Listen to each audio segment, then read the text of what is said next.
उद्योगों को वायु गुणवत्ता प्रबंधन आयोग का जनरेटर सेट बंद करने का फरमान, उद्यमियों में मचा हड़कंप। आईआईए ने डीएम से लेकर मुख्यमंत्री तक को सौंपा ज्ञापन। तो हम लोगों का शोषण ही होना है और प्लांट भी बंद हो जाएंगे। तो ग्रेटर नोएडा में चलने वाले उद्योग क्या बंद हो जाएंगे? ये मैं नहीं, यहां के उद्यमी ही कह रहे हैं।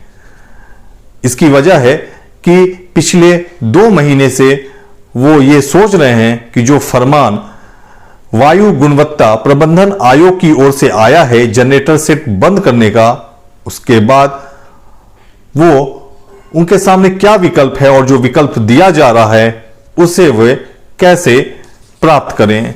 जी हां, मैं बता दूं, पिछले 2 महीने से यह चर्चा का विषय बना हुआ है कि प्रदूषण को नियंत्रित करने के लिए वायु गुणवत्ता प्रबंधन आयोग CAQM द्वारा एक निर्देश जारी किया गया है, जिसमें डीजल जनरेटिंग सेट्स को चलाने पर प्रतिबंध लगा दिया जाएगा। यह प्रतिबंध आगामी 1 अक्टूबर 2022 से लागू हो जाएगा।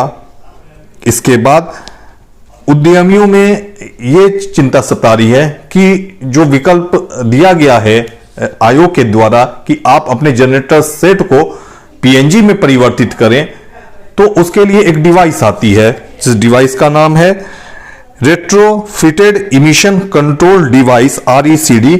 ये एक इंपोर्टेड डिवाइस है और इसमें बहुत खर्चा भी है। और तो और उद्यमियों का यह भी कहना है कि जो PNG है, जो जनरेटर सेट अगर वो PNG में कन्वर्ट कर भी देते हैं तो उसके लिए PNG जो वो खरीदेंगे वो बहुत ही उन्हें महंगा पड़ेगा और ऐसे में उद्योग चलाना उनके लिए मुश्किल होगा और लिहाजा उन्हें मजबूरन उद्योग, अपने जो उद्योग हैं उसमें ताला जड़ के उसे वो सरकार को चाबी सौंप देंगे। इस मामले में आईआईए जो इंडिया इंडस्ट्रीज एसोसिएशन है, उद्यमियों का जो लघु मध्यम उद्योग है उसकी ये एसोसिएशन है उद्यमियों की, वो सक्रिय हो गया है और उसने डीएम को, आज जो गौतम बुद्ध नगर डीएम है उनको ज्ञापन सौंपा है। पिछले दिनों उन्होंने मुख्यमंत्री को भी ज्ञापन सौंपा और पूरा प्रयास किया जा रहा है कि ये जो संकट, आने वाला संकट है जो उनके सम्मुख आने वाला है, उसे वो कैसे दूर करें, कैसे इस चीज से निजात पाई जाए, इसके लिए आईआईए पूरी तरह सक्रिय है। तो इस बारे में आईआईए ग्रेटर नोएडा चैप्टर के अध्यक्ष JS राणा ने क्या कहा, सुनते हैं। उसमें 300 AQI का मापदंड दिया है। 300 अगर जैसे ही 300 AQI क्रॉस होगा तो ग्रैप ऑटोमेटिकली लागू हो जाएगा। इट इज़ नॉट कि 1 अक्टूबर से होगा। अगर वो 27 तारीख को हो जाता है, 25 तारीख को हो जाता है, तो 25 तारीख से ही वो लागू हो जाएगा। उसमें फिर क्या कहा गया? क्या उस लागू होने के बाद, ग्रैप के लागू होने के बाद हम जनरेटर का इस्तेमाल नहीं कर सकते। ऑप्शन क्या है? ऑप्शन उसमें दिया है, हमारे पास ऑप्शन दिया है कि हम उसको या तो कन्वर्ट कराएं या PNG का जनरेटर खरीदें। कन्वर्ट करना भी बड़ा मुश्किल काम है, इसमें काफ़ी पैसे का इन्वॉल्वमेंट है। अलावा इसके छोटे जनरेटर में, क्योंकि हम लोगों में ज़्यादातर संख्या MSME की है और MSME में नॉर्मली 50 kVA, 60 kVA, 100 kVA से नीचे का जनरेटर होता है। इसको रेट्रोफिटिंग की अवेलेबिलिटी नहीं है, रेट्रोफिटिंग नहीं हो पा रही है। अलावा इसके RECD अवेलेबल नहीं है। RECD एक इंस्ट्रूमेंट है जिससे कि हम इसको मॉनिटर करते हैं कि हमारा क्या एमिशन है, एमिशन कंट्रोल के लिए लगाते हैं, ये भी हमारे पास अवेलेबल नहीं है। RECD अभी अप्रूव्ड भी नहीं है डिपार्टमेंट से। तो अभी आप लोगों ने इससे कहाँ मुलाकात की है, कहाँ ज्ञापन दिया है?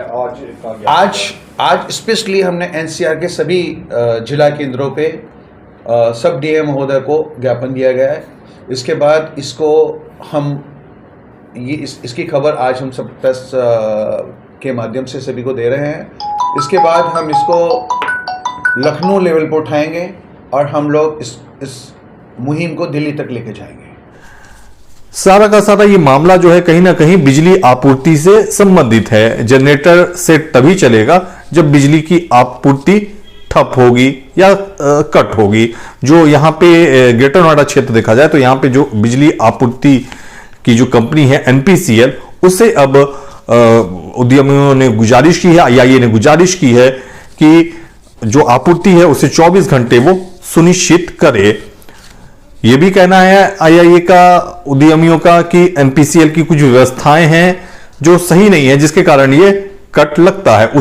तो इस बारे में क्या कुछ कहा उद्यमियों ने, सुनते हैं।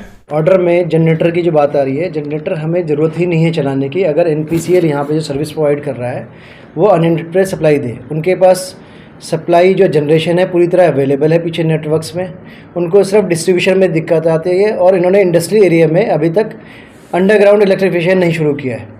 तो हम उनसे डिमांड करते हैं कि जल्द से जल्द सारे इंडस्ट्रियल सेक्टर में लाइंस अंडरग्राउंड करें, जिससे कि हमें जनरेटर चलाने की नौबत ही ना आए।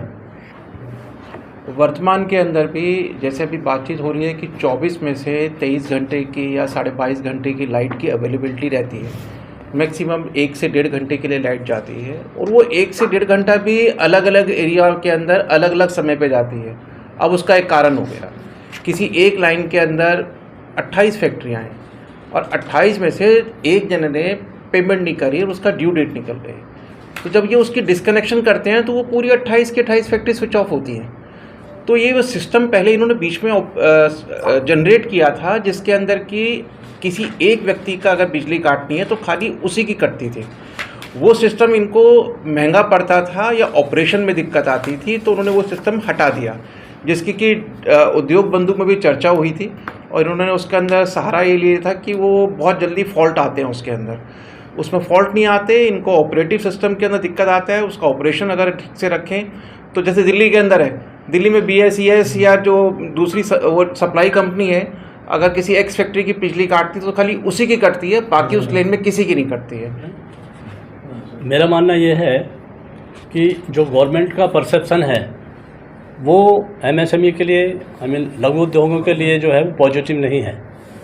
इनका मानना ये है कि भाई जो बड़े लोग हैं, जो बड़ी इंडस्ट्री हैं, उनको आप बूस्टअप करिए और उनसे ही उनको जनरेट होता है, रेवेन्यू भी मोटे तौर पे होता है। MSME से ये लोग सोचते हैं कि इनसे हमको कुछ नहीं मिलने वाला है। तो इनका ये जो नए कानून आ रहे हैं हर रोज़, NGT का आ रहा है, कभी SIPCAM का आ रहा है, कभी दूसरे किसी का आ रहा है, इनका मकसद ये है कि इनको जो है जो लघु उद्योग हैं उनको NCR से बाहर किया जाए। अदरवाइज़ गवर्नमेंट की अगर मंशा ठीक हो तो जो ऑल्टरनेट साधन हैं वो गवर्नमेंट से पहले मुहैया कराए जाएं, उसके बाद अगर इंडस्ट्री वाले उसको फॉलो नहीं करते हैं तो उनको पनिश किया जा सकता है। अभी सारी चीज़ें उनके पास नहीं है, DG सेट को कन्वर्ट करना है, उनके पास में औजार नहीं है, उनके पास टूल्स नहीं है, उनके पास जो मशीन है वो अवेलेबल नहीं है। तो ये तो एक ज़बरदस्ती वाला गवर्नमेंट का डिसीजन है कि इनको जो है कैसे भी करो, पनिश करो और NCR से बाहर कर दो। तो ये थे आईआईए के पदाधिकारीगण और ये उद्यमी भी हैं। तो इनका साफ कहना है कि एनपीसीएल की ओर से अगर बिजली आपूर्ति सुचारू रूप से चालू रहे तो ये जो संकट है ये आएगा ही नहीं। फिलहाल इस खबर में इतना ही। महत्वपूर्ण खबरों से जुड़े रहने के लिए हमारे YouTube चैनल ग्रेनो न्यूज को सब्सक्राइब करें। नमस्कार।